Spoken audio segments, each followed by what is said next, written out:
आखिर इस हादसे का जिम्मेदार कौन है? दुनिया के सबसे व्यस्त समुद्री रास्तों में हुई एक घटना ने भारत अमेरिका संबंधों में नई बहस छेड़ दी है। लेकिन सबसे बड़ा सवाल यह है, आखिर वह घटना क्या थी जिसने पूरी दुनिया का ध्यान अपनी ओर खींच लिया। हाल ही में 3 भारतीय नाविकों की मौत पर भड़के जयशंकर प्रसाद, उन्होंने मार्को रूबियो को फोन कर कहा यह हमला किसी भी तरीके से जायज नहीं है।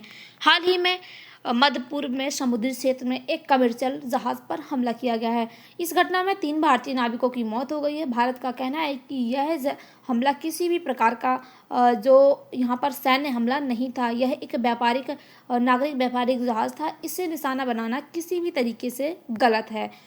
3 भारतीय नाविक कौन थे? रिपोर्ट्स के अनुसार बताया जा रहा है हमले में मारे गए भारतीय नाविक पटनाला सुरेश, आदित्य शर्मा, शिवानंद चौरसिया शामिल थे, जबकि जहाज में मौजूद अन्य भारतीय नागरिकों को बचा लिया गया।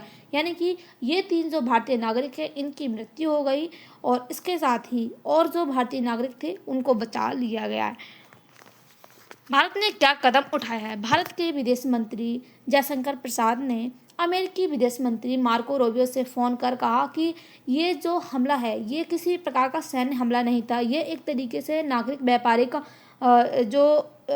जहाज़ था। इसको निशाना बनाना किसी भी तरीके से गलत है। उनके द्वारा कहा गया कि नागरिक जहाज़ों पर हमला नहीं किया जाना चाहिए, निर्दोष लोगों की जान नहीं ली जानी चाहिए और समुद्री व्यापार और नाविकों की सुरक्षा जरूरी है। ऐसी घटनाओं को रोका जाना चाहिए। इस तरीके के जो हमले यहाँ पर नागरिक व्यापार को के जहाज के हमले बनाना किसी भी प्रकार का गलत है। भारत इतना नाराज क्यों है? भारत दुनिया के सबसे बड़े समुद्री कर्मचारियों वाले देशों में से एक है। हजारों भारतीय मालवाहक जहाज़ों पर काम करते अंतर्राष्ट्रीय समुद्री व्यापार का हिस्सा माने जाते हैं।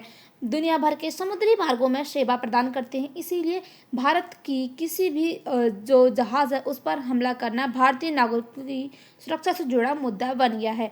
यानी कि अगर हम देखें तो ये जो हमला था, जो यहाँ पर नागरिक जहाज़ पर हमला हुआ है, ये कोई सैन्य जहाज़ नहीं था। इसको हमला बनाना एक तरीके से भारत के द्वारा ये कहा जा रहा है ये गलत है। ये किसी भी प्रकार का उचित कार्य नहीं है जो यहाँ पर हमला किया गया है। अब हम देखें ये जो हमला है स्ट्रेट ऑफ हॉर्मुज वाले क्षेत्र में हुआ है।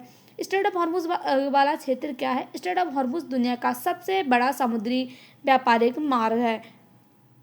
यह खाड़ी देशों को दुनिया से जोड़ता है। तेल और गैस की सप्लाई का मुख्य रास्ता है।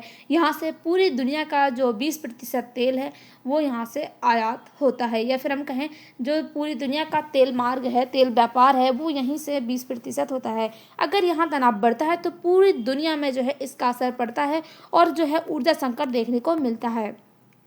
आप यहाँ पर देख सकते हैं ये जो है स्ट्रेट ऑफ हॉर्मुज वाला क्षेत्र, यहाँ पर ईरान है और इसका नियंत्रण जो है अभी स्ट्रेट ऑफ हॉर्मुज वाले क्षेत्र पर हो रखा है। और इसके साथ ही अगर हम देखें तो अमेरिका के द्वारा क्या पक्ष दिया गया है, यानी कि जब यहाँ पर भारत के जो मंत्री हैं उनके द्वारा जब फ़ोन किया गया है अमेरिका के जो मंत्री हैं मार्को रूबियो को, तो उनके द्वारा क्या कहा है? अमेरिका के द्वारा कहना है कि क्षेत्र में सुरक्षा चुनौती है, यानी कि जो क्षेत्र में सुरक्षा चुनौती है और उनकी जो सैन्य कार्रवाई है सुरक्षा कारणों से की जाती है। यानी कि उनके द्वारा ये कहा जा रहा है कि अपनी सुरक्षा के लिए जो है सैन्य कार्रवाई के लिए जो है ये हमला किया गया है। हालांकि भारत का मानना है कि अगर कोई सैन्य खतरा हो तो नागरिक जहाज़ों को नुकसान नहीं पहुंचाना चाहिए। यानी कि अगर हम देखें तो किसी भी देश के अगर सैनिक से खतरा हो किसी भी देश को, तो उस देश के नागरिकों का जो जहाज़ है उसको निशाना नहीं बनाना चाहिए, उसको नुकसान नहीं पहुंचाना चाहिए। अंतर्राष्ट्रीय कानून के अनुसार नागरिक जहाज़ों की सुरक्षा ज़रूरी है। यानी कि जो नागरिक जहाज़ हैं उनको किसी भी प्रकार का हमला नहीं होना चाहिए। ये कोई सैन्य जहाज़ नहीं था जो इसको जो है निशाना बनाया गया है। अब अंतर्राष्ट्रीय कानून क्या कहता है? समुद्री कानून के अनुसार, यानी कि जो अंतर्राष्ट्रीय कानून है, व्यापारिक जहाज़ों की सुरक्षा की जानी चाहिए। यानी कि जो व्यापारिक जहाज़ है उनकी सुरक्षा की जानी चाहिए और यहाँ पर जो सैनिक जहाज़ है उन पर हमला हो सकता है, लेकिन जो नागरिक जहाज़ है उन पर हमला नहीं हो सकता है। निर्दोष नागरिकों को नुकसान पहुंचाना एक तरीके से गलत है। युद्ध या सैन्य कार्रवाई के दौरान नागरिक जहाज़ को बचाने की कोशिश करनी चाहिए, ना कि उन पर हमला करना चाहिए। अब भारत की चिंताएं क्या हैं?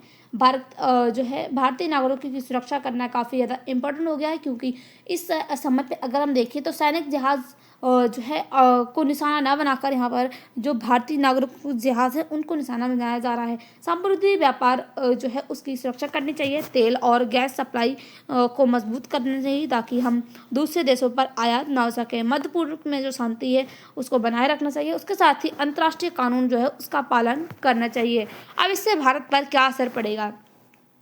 अगर समुद्री तनाव बढ़ता है तो तेल महंगा होगा, पेट्रोल डीजल की जो कीमतें हैं वो काफ़ी ज़्यादा बढ़ सकती हैं और व्यापारिक जो प्रभाव है यानी कि जो व्यापार है वो प्रभावित हो सकता है।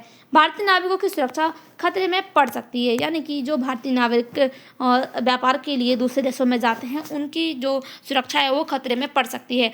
भारत का स्पष्ट संदेश है कि किसी भी परिस्थिति में कमर्शियल जहाज़ों को निशाना बनाना स्वीकार्य नहीं है, यानी कि कमर्शियल जहाज़ों को निशाना नहीं बनाना चाहिए। विदेश मंत्री एस जो जयशंकर हैं उन्होंने अमेरिका से कहा कि नागरिक जहाज़ों और निर्दोष लोगों को सुरक्षा सर्वोच्च प्राथमिकता होनी चाहिए। इस घटना ने समुद्री सुरक्षा, अंतर्राष्ट्रीय कानून और भारतीय नागरिकों की सुरक्षा को लेकर नई बहस छेड़ दी है, यानी कि क्या हमारे भारतीय नागरिक जो है समुद्री क्षेत्र के जरिए व्यापार कर सकते हैं, वो सुरक्षित है या नहीं? आपको क्या लगता है कि क्या भारतीय नागरिक सुरक्षित हैं या नहीं? इस घटना के बाद आपकी जो भी राय हो कमेंट बॉक्स में जरूर बताइएगा। मिलते हैं अगली वीडियो के साथ, तब तक के लिए बाय, थैंक्स फॉर वॉचिंग।